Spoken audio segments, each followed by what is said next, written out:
Well, a very, very happy Monday morning to everyone, and welcome to the John Kentera Show on YouTube, Facebook, and X. Hope everyone had a great weekend. I had a very, very busy weekend. I'm going to tell you about that. We got a lot to get done today. I got a ton of notes. Now, just a quick reminder with July 4th coming up at the end of the week. This is going to be our only show this week. We'll rejoin you next Monday at 9 a.m.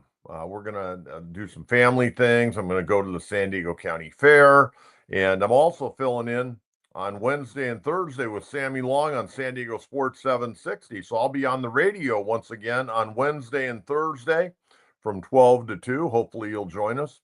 But I want to recap my weekend. I had an incredible weekend. It started on Saturday. I went up to the Southern California Sports Complex in Oceanside. If you haven't been there, I'm sure if you had a son or daughter and they play soccer, you've been there many times and pay the $20 to get in the parking lot. But went up there and watched my 10-year-old granddaughter play goalie. They had a tough game number one, but they battled back, and they're going to be playing in a championship game later this afternoon up there in Oceanside. Then I came home, got cleaned up a little bit, and I'd been telling you, and we had Jonathan Oliveri, who works with me on our podcast on Friday, telling you about the SD Collectibles card show at the Handlery. So my one son-in-law, Matt, and his son, John, and we call him Jeb, we made the trek down to the Handlery Hotel, and I got to tell you, I expected, I kind of knew what to expect to a certain degree. But I gotta be honest with you. I mean, this place was crowded, it was crazy, and it was well organized. More than anything else, I came away with the amount of people that came to this event. And they run these once a month around San Diego. Sometimes the Handlery. I know they recently had a great one out there at Liberty Station, and they run card shows once a month. And you've got dealers coming in, people that sell, whether it be jerseys or Kobe Bryant jersey was selling for $4,500. I wish I was a rich guy to take that home with me. But nonetheless, they sell jerseys, cards. I mean, it was crazy. The memorabilia is amazing. But the thing that I took away more than anything else, it was just so well organized. And we walked around for 2 hours, had a great time. And I can't wait to go again, quite frankly. And my grandson, he's very reserved. He's 7 years of age, loves baseball, loves Manny Machado. And he was kind of overwhelmed. And I think to a degree, I was overwhelmed. I could not believe the things that actually were at this event. I mean, you know about baseball cards, but I mean, some of the things that were just amazing. And, of course, I had to buy some. I bought Jeb a ton of stuff, but hey, when you're grandpa, you got to reach into your pocket, okay? But I bought some cards for myself, and I bought a lot of Tony Gwynn cards right there. There's Mr. Gwynn. There's another Mr. Gwynn. No, those are two right there. I bought like seven cards of Tony, I think. Here's another one of Tony, right there. Got to take care of my man, Tony Gwynn, right there. Another Tony Gwynn right there. Okay. Now, how about this? I got a Bo Jackson. I paid like $1 for that. $1 for a Bo Jackson card. How about this one? A Nolan Ryan card. Doesn't get any better than that, huh? Look at that. How about a Greg Maddux? Right there. How about the Hall of Famer Ozzie Smith, who started his career with the Padres? How cool is that? And then I got another Greg Maddux card when he was with the Cubbies. There you go. How about the big unit? There you go. And then another Tony Gwynn card. Got to show you a few. Hey, how about this guy? How popular was this guy? Ken Griffey Jr. Another Bo Jackson. I even got a Kerry Wood card right there. And then, how about this one? I got an Ohtani card. And you know what? Cards are only worth what somebody would sell them for or buy them for more than anything else. But I never sell my cards. I was never one of those guys who put my cards in the bike spokes to make it sound cool when I was driving down the street. I cherish my cards. and it was so much fun. And I would tell you, if you're a sports fan, and even if you're not into collectibles, this is a fun day just to walk around. They validated parking. Parking was $2. Can you believe that? There's not a better deal in San Diego than $2 parking at the Handler Hotel to go watch and walk around a collectible show. So we're going to go back. We're all fired up, really fired up. It was great. So that was Saturday.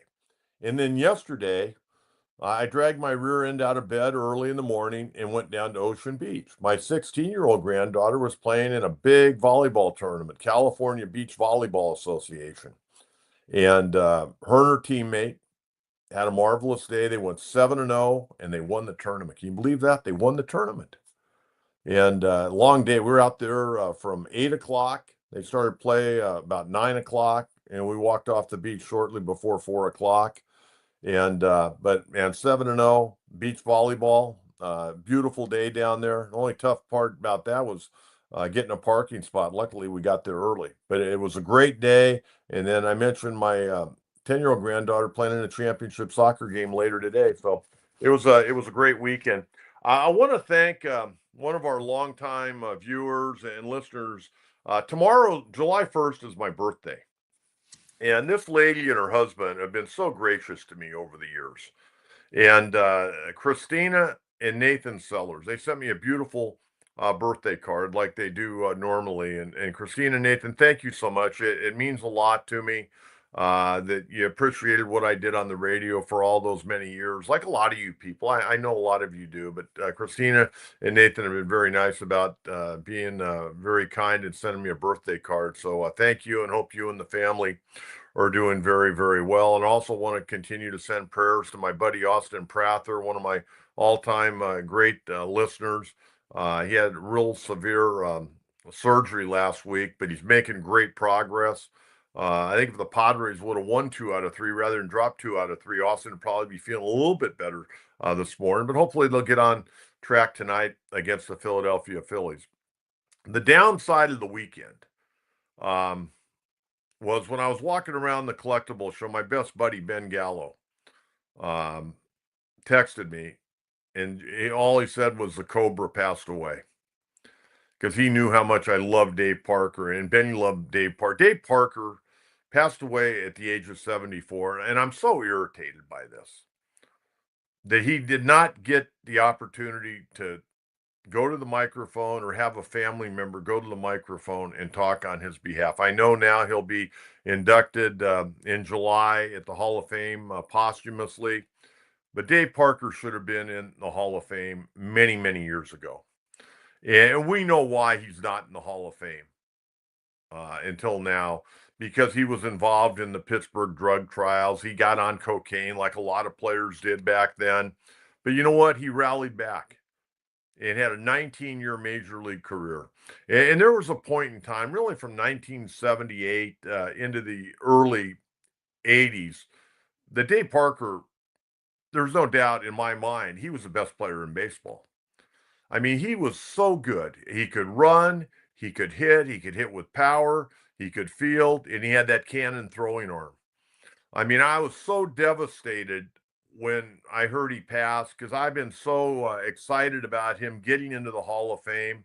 One of my favorite players of all time. My favorite players of all time are probably Willie Mays, non-Padres, okay? Willie Mays, Reggie Jackson, Dave Parker, Willie Stargell, love the Pirates, by the way, just because they could flat out hit, and Vladimir Guerrero, another one of my fan favorites.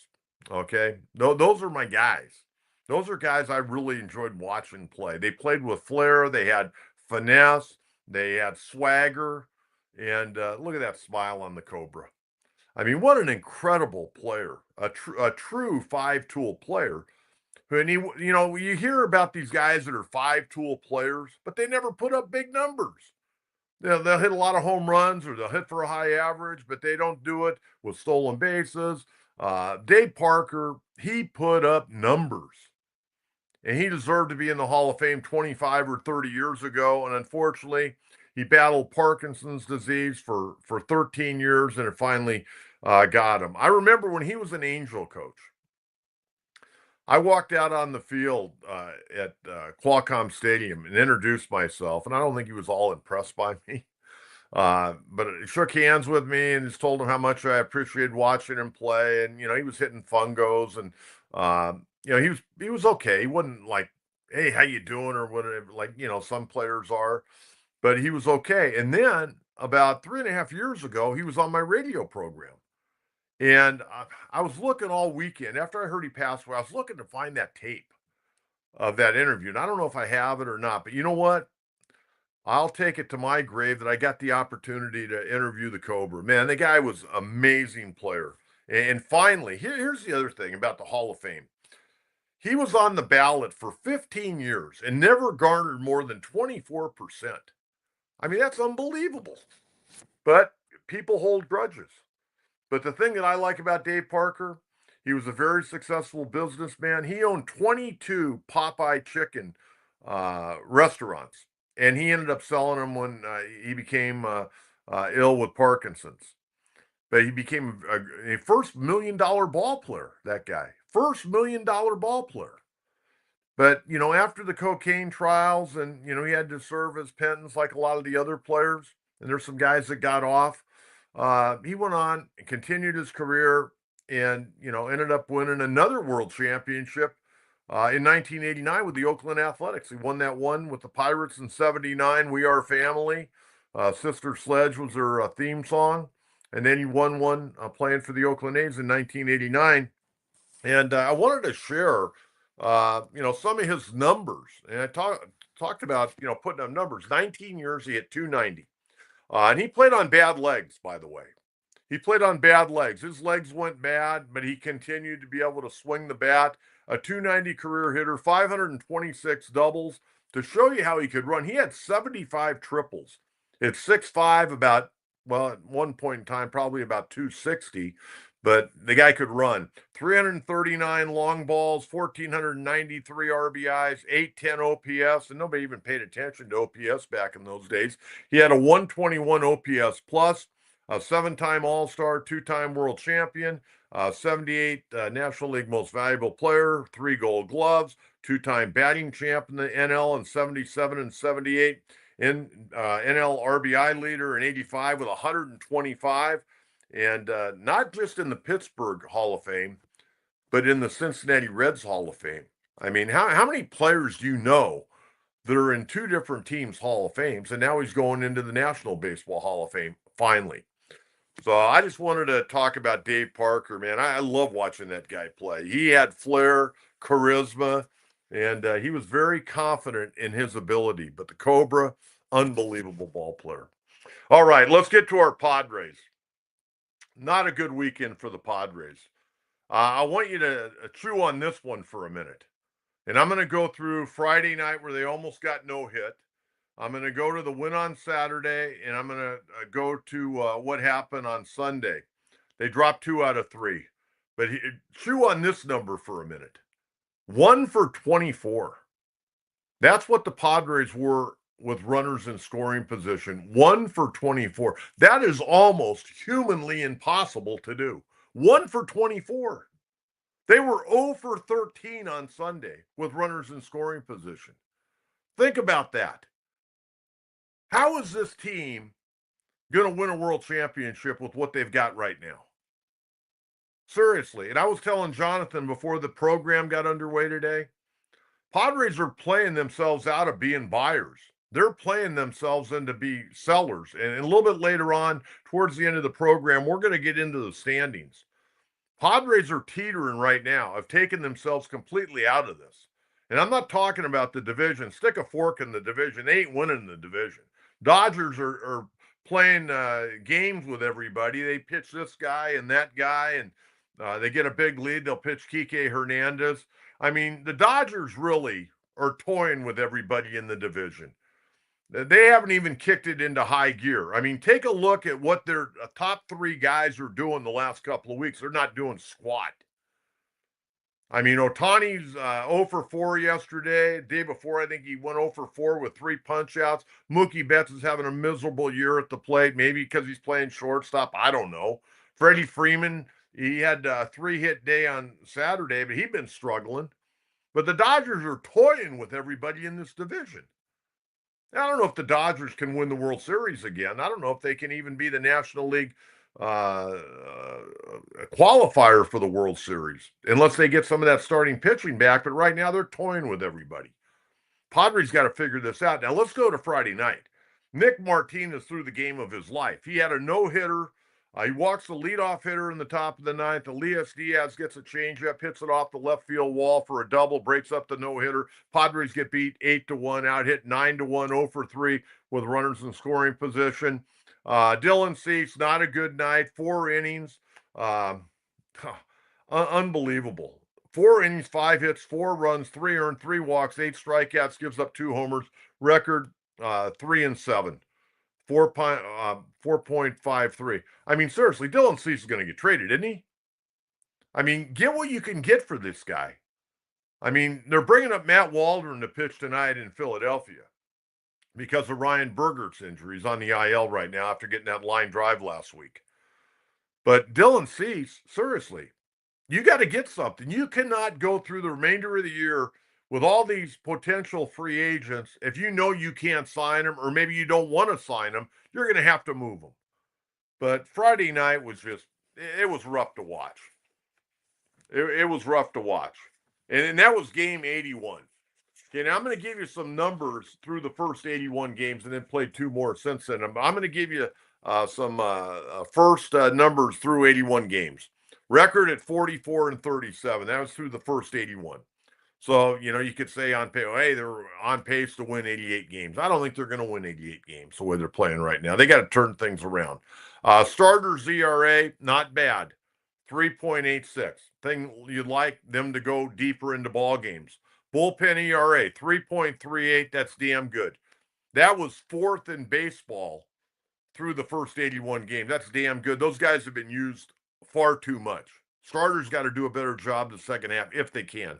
Runs per game, nothing to write home about. 4.12 per game. So just a little over 4 runs a game. That's 20th. Okay, and there's 30 major league teams, so you're kind of in the middle of the road on that. Okay, so that was through the first 81 games. So we get to Saturday. Padres won it 6-4, but you know what? It took a great effort by Gavin Sheets. Gavin Sheets, a 7th inning, 3-run homer, rallied the Padres to the win. They trailed 3-0. They trailed 4-3. Sheets had a huge game, 3 for 5, couple of doubles, 13th homer, and 3 RBIs, doing a great job. At the end of the day, Randy Vasquez, rough outing. 4 1/3, 9 hits, 4 earned runs, 2 walks, 3 strikeouts. ERA now at 3.84, didn't figure in the decision. Brian Hoeing came in, did a very nice job, picked up his first victory of the year, an inning and 2/3, 1 hit. Morahone for an inning, Jason Adam for an inning, Robert Suarez an inning, and he wasn't on his game even on Saturday. 2 walks, couple of strikeouts, struck out Spencer Steer to end the ball game. 23rd save of the year. Offensively, Vries' 4th homer of the year. Manny had a couple of hits. Manny didn't have a good series, by the way. Jackson Merrill, 2 for 5, a 12th double. Nothing other than Cronenworth running into a 2-run homer.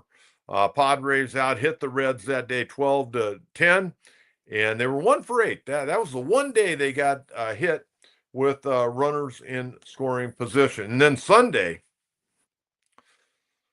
oh, man, let this thing slip away. And you know what? I know they changed the air on Tyler Wade, and I'm okay with that. That was a tough play. That ball's working away from him. He probably should have made it. Thing I didn't understand, why didn't they let Manny play third and let Wade play short? I didn't quite get that, but hey, whatever. Xander Bogaerts had a good ball game. Did a very nice job. Had 3 hits in the homer, 2 doubles. Xander swinging the bat, got his average up to 251. Remember, a week ago, he was hitting 229. So doing a much better job. Kolick, I thought, threw pretty well yesterday. 5 2/3, 3 hits, a run, a walk, 5 strikeouts. Morahone continuing to get the job done. 1/3 of an inning, gave up a hit. His ERA, though, at 1.96. Estrada looked good yesterday. Jason Adam, an inning, a hit, a strikeout. And then Robert Suarez, 3rd blown save of the year, ERA now at 3.89. So the Padres let that thing slip away. That stunk yesterday. That hurt because now you got to go in and play Philadelphia. And Philadelphia is friggin' tough. And they're winning the division right now because the Mets can't get out of their own way. And man, the Mets, whoo, whoo, whoo, are they struggling right now? Okay, I wanted to give you some numbers, and then we're going to get out to Coach's Crew. And I would imagine a lot of you have to be starting to kind of wonder about this ball club. This ball club is going to have to start winning for AJ Preller to want to go out and add to. You don't want to wave the white flag, but this team right now has got a lot of holes. They've got a lot of holes. And you got to figure out, can you patch all the holes to where you can really make a run? I asked you this a couple of weeks ago. Can this team win a world championship? Right now, the answer is absolutely not. Even if they get in, I don't think they can win a world championship. I don't think they have the wherewithal when they're starting pitching. Dylan Cease has been a disappointment. Nick Pavetta's an all-star. Michael King, Yu Darvish, they're out there trying to work their way back. Are they ever going to get back? You going to win a world championship with Randy Vasquez in the starting rotation? I think he helps you definitely in the regular season, but he's not a guy that's going to go out there and get some of these big-time ball club hitters out in the postseason. Don't see it. I don't see it. Okay, Padres by the numbers. Okay, I'm going to run through this. Padres right now at 45 and 38. Home, they're 25 and 14. Road, they're 20 and 24. They got off to the great start in the month of March. 5 and 0. Good April of 14 and 11. And now they're an under 500 team as of right now, the last 2 months. Now they could finish at 500 this month with a win tonight in Philadelphia, but in May, 13 and 13. And right now they're 13 and 14 in the month of June. One-run games this year, they're 17 and 13. One-run or two-run games are 28 and 17. Now, here's the numbers that really you're going to choke on. Padres have shown very little ability to come back in the late innings, in the 6th, 7th, or 8th. When they're behind after 6 innings, they're 9 and 27. When they're behind after 7 innings, they're 5 and 29. And when they're behind after 8 innings, 1 and 32. 1 and 32 when they're behind after 8 innings. They got no pop. They can't get the job done when it counts. They're great at the beginning of the game. Sometimes the middle of the game, they haven't hit with runners in scoring position late. Okay, now we're going to break down how they've done against divisions. In division games against the NL West, 12 and 10. American League, not good, 12 and 18. First National League, pretty damn good, 33 and 20. Against the American League East, how about 1 and 8? American League Central, 6 and 3, and the American League West, 5 and 7. Against the National League, NL East, 10 and 3, NL Central, 11 and 7, and again, NL West, 12 and 10. So those are some numbers I thought I'd kick out there. Okay, I want to get out and get to our listeners and viewers today. Let's get to Coach's Crew. We'll get to as many. And again, remember, this will be our only show this week. We'll be back in on Monday. And on Wednesday and Thursday this week, I'll be filling in on San Diego Sports 760, working with Sammy Long from 12 to 2. And hopefully you'll tune in. We'll have some fun shows. Talk a lot of Padre baseball. We'll talk a little bit about everything, I'm sure, on Wednesday and Thursday. Okay, let's get to our questions this morning. Steve Tay is a coach. We can't even hit a sacrifice fly. That's a good point. Steve, think about it. 1 for 24. That's almost humanly impossible. But, you go back to last year where the Padres couldn't score in 24 straight innings against the Dodgers. They have it in their DNA to where they go in these long, prolonged slumps. And, the bullpen of Cincinnati, I will say, is not that bad. But man, 1 for 24, you'd expect like a worm burner up to a third baseline or a broken bat all over the first baseman's head. They got 1 hit in 24 opportunities. Not good.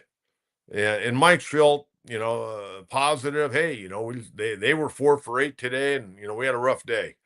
Well, I'll tell you what, they better have a couple of good days in Philadelphia. They're going to be limping home to take on the Texas Rangers. Bruce Bochy going to be in town this weekend, and they're struggling. They're 2 games under 500. But, Steve, I agree with you, man. You got to put the ball in play. Got to put the ball in play. All right, let's keep them rolling here. Big Sam, good morning, Coach. I can't help but feel the Padres' playoff chances are slipping more and more. AJ needs to act now, money problems or not, if he wants to have a chance this year.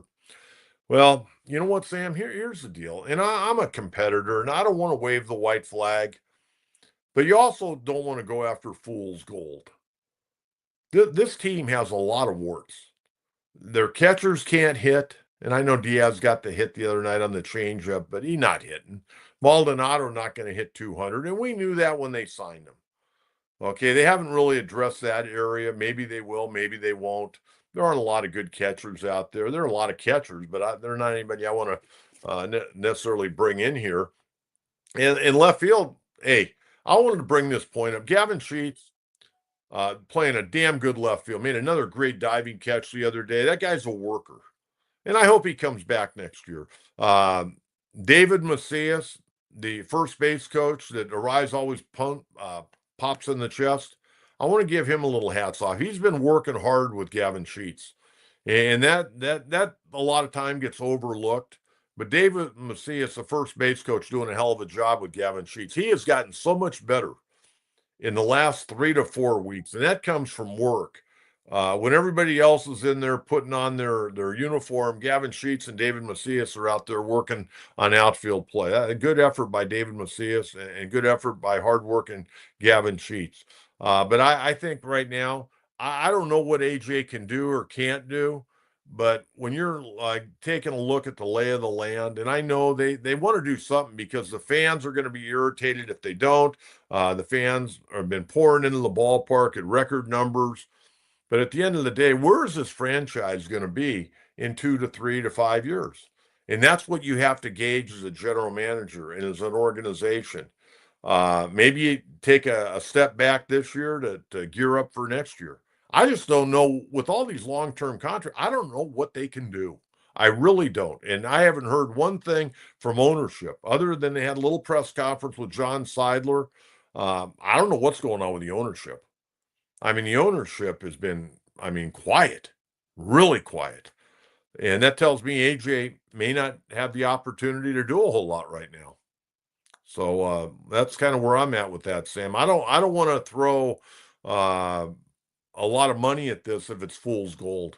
And I don't want to, we don't have anything to give up. We're not going to give up South. We're not going to give up Vries. We're not going to give up Cash Mayfield, I don't think. But again, a lot of these guys aren't going to be back. Our window I thought was going to be a little bit bigger year-wise, but man, this window I think it's really closing. I mean, how many more times can you run it back with this core of this ball club and have the same outcome? That's kind of where I'm at right now. Okay, let's keep them coming. Casey King, also, Coach, what do you think of Angels staying a wild card race? You see them making a move at deadline. They're hard to figure out. They win against some good teams and they lose the lower end teams.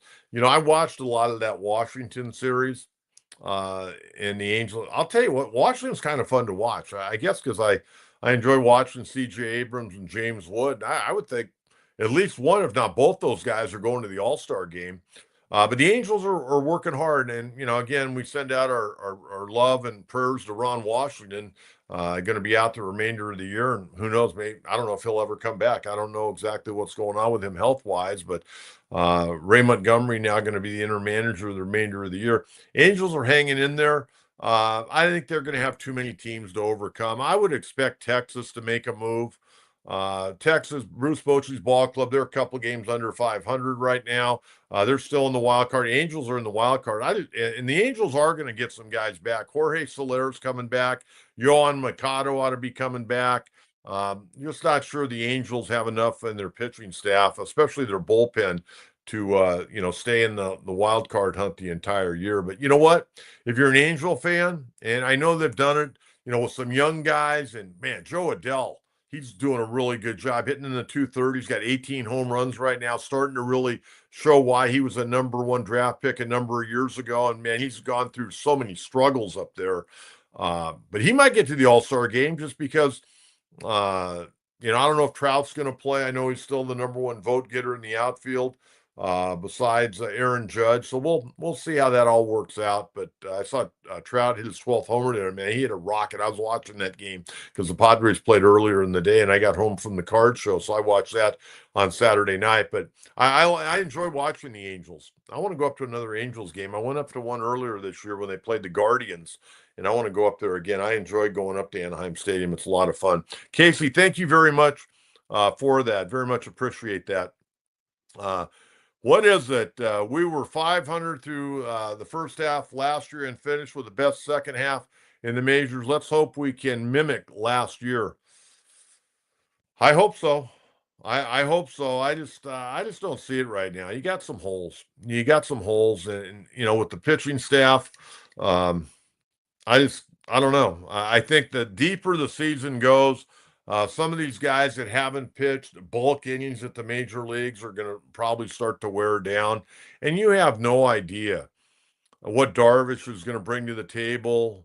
If he actually gets back on a major league mound, Michael King's back throwing, but it's going to be a very, very slow process. And the Padres got to win some games to show that they've got some momentum and force the front office to make a move. I mean, if they continue to go backwards, then you know what? You're sellers. You're selling Cease, you're selling Arise, you're selling King, you're selling everybody, including the manager's desk. I mean, you got to figure out where you're going with this organization. I think this Padre team right now is at a real crossroads. Are they good enough to get to the playoffs? Maybe. Are they good enough to win a world title? No. So you got to gauge that. You just want to get into the playoffs so you can tell everybody you got in the playoffs and your fans will buy season tickets for next year, or you want to dump a bunch of these guys that aren't going to be back. And the only time you're going to see them again is when they come back after they're retired and they're playing in an alumni game or come to an alumni event, other than playing against them someday. I don't know, man. Padres are in a really weird position right now for me. But I'm not trading any of those prospects. We don't have many prospects to trade, and the ones we have, I ain't trading. That's the way I'm looking at it. That's the way I look at it. What it is that? Thank you very much. Good stuff on that.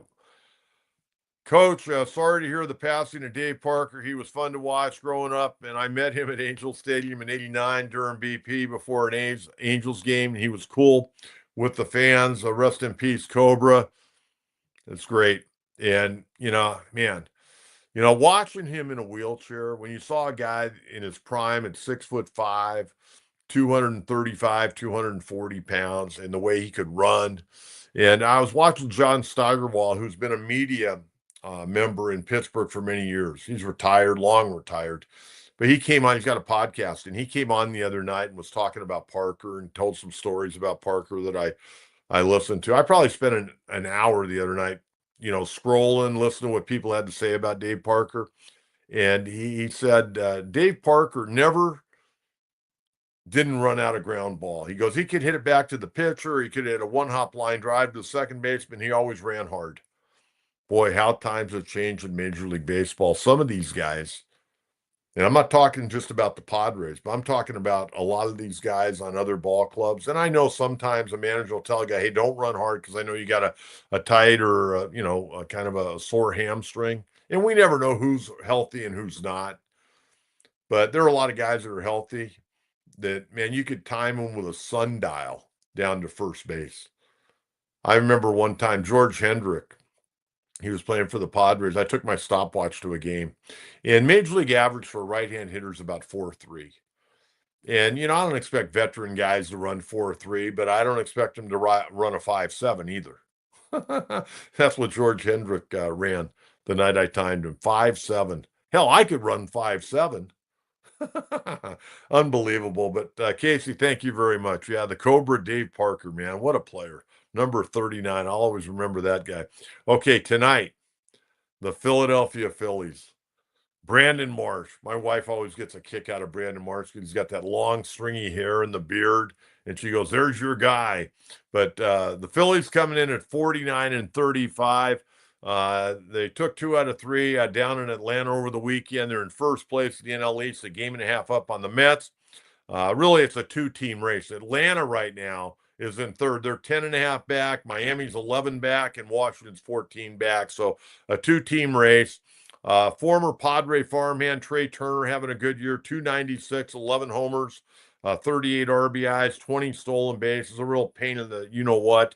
Kyle Schwarber having a monster year, hitting 252, 25 bombs already, 57 RBIs, and 923 OPS. Alec Boehm, who I've always liked, the third baseman, 279, more of a line drive hitter, 7 homers, 37 RBIs. Nick Castellanos, 9 homers, 44 RBIs, 282. I don't know the status of Bryce Harper. He's been working. Maybe they'll activate him for the Padres because they're coming to town. And they also have a young man from Fullerton, but he played at Point Loma Nazarene. Otto Kemp, who got called up a few weeks ago, plays the corners, plays first, plays third, hitting about 245 now, got a homer. I think an RBI, but if you're looking for a local flavor with Philadelphia, Otto Kemp, who played at that really nice baseball program, very underrated baseball.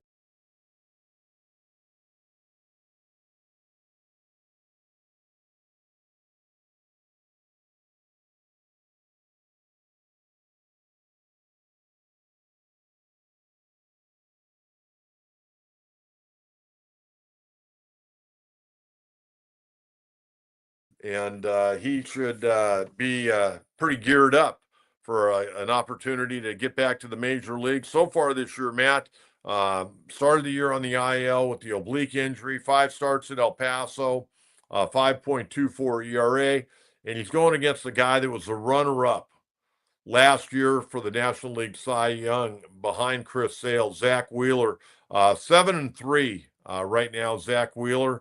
And then Tuesday, you've got right-hander Nick Pivetta going against his former ball club. Nick having a great year, 8-2 and a 3.36. Going against left-hander Christopher Sanchez, who's tough, 6-2 and a 2.79.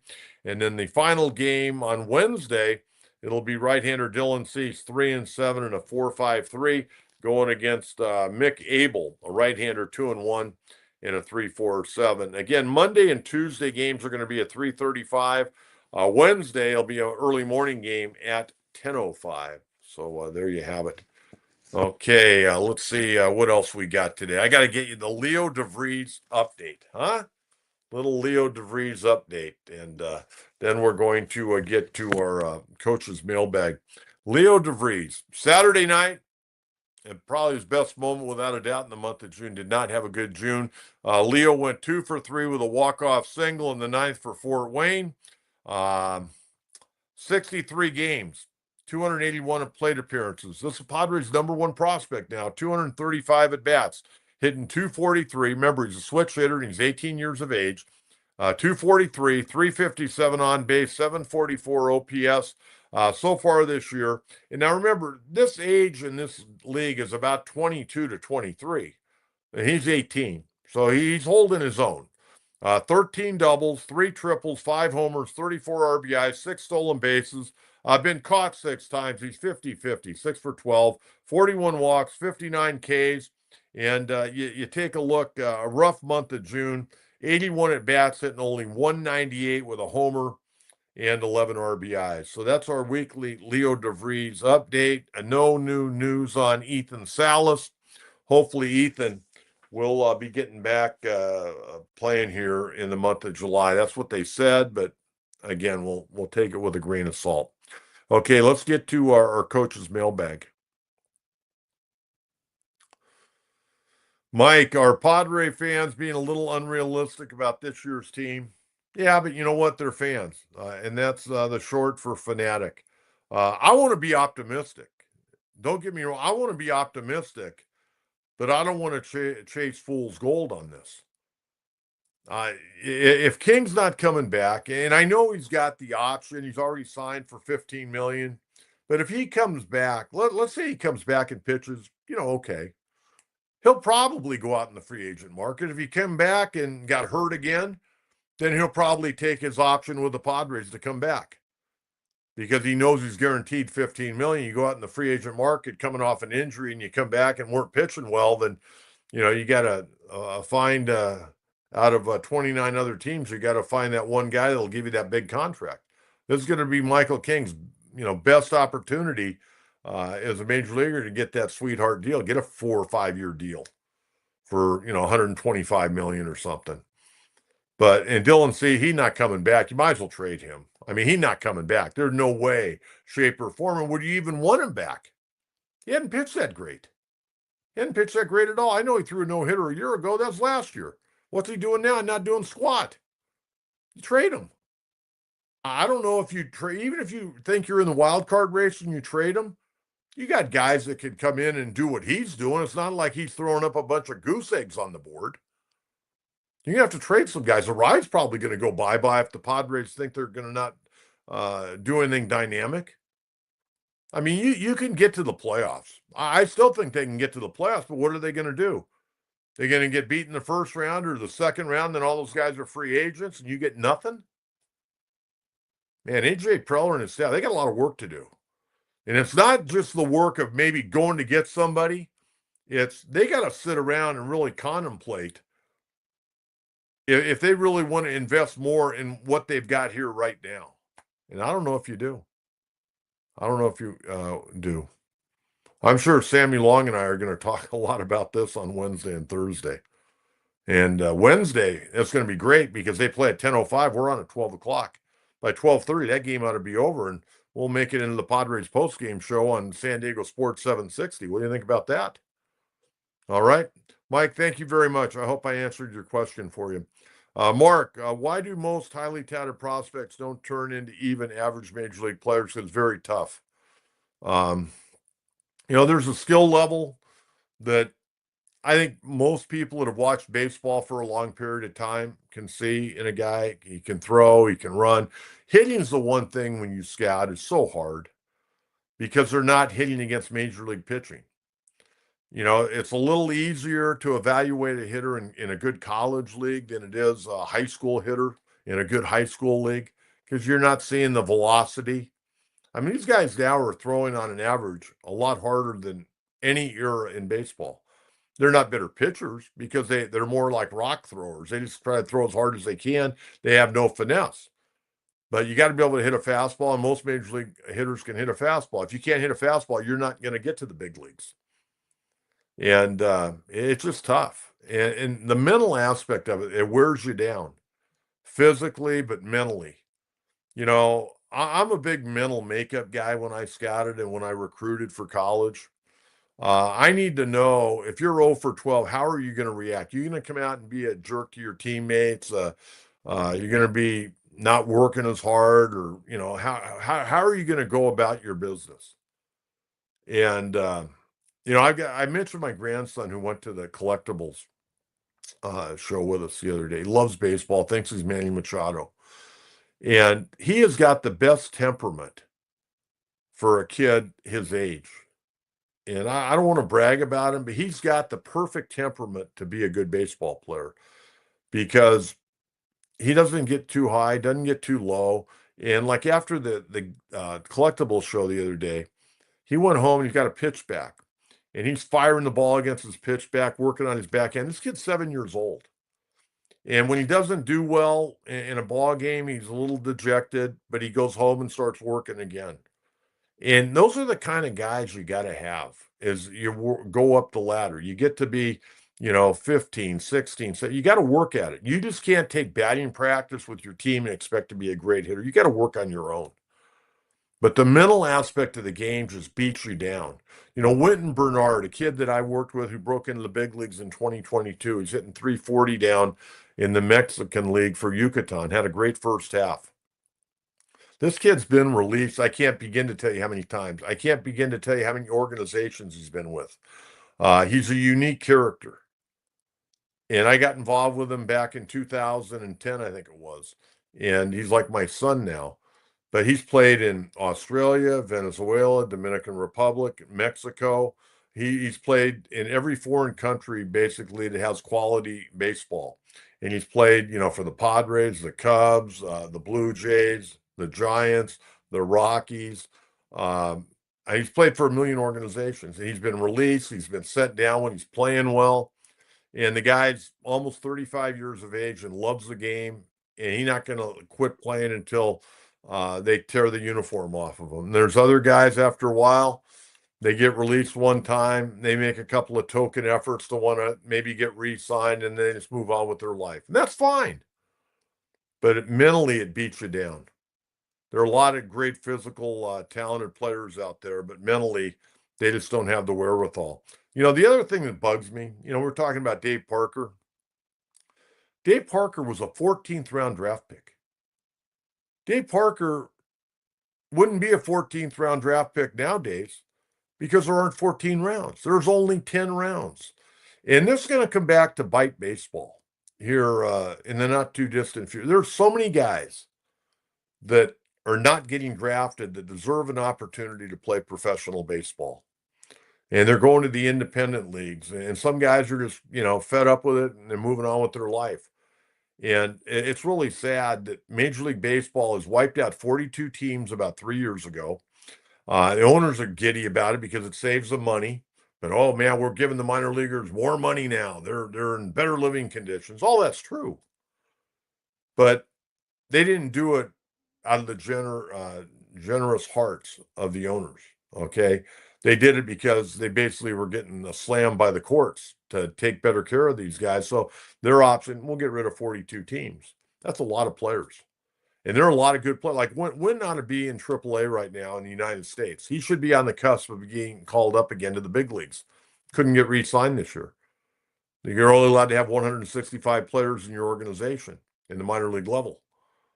But if you play in the Dominican Summer League, you can have a million guys. You could have 2 teams over there, and those players don't count. So it's kind of wiping out a lot of the players from the United States getting re-signed. And you got a lot of guys. I mean, hell, Anthony Rizzo didn't get re-signed this year. And I don't know, maybe he doesn't want to play. Maybe he's not in good shape. Maybe, wants to hang it up. I don't know.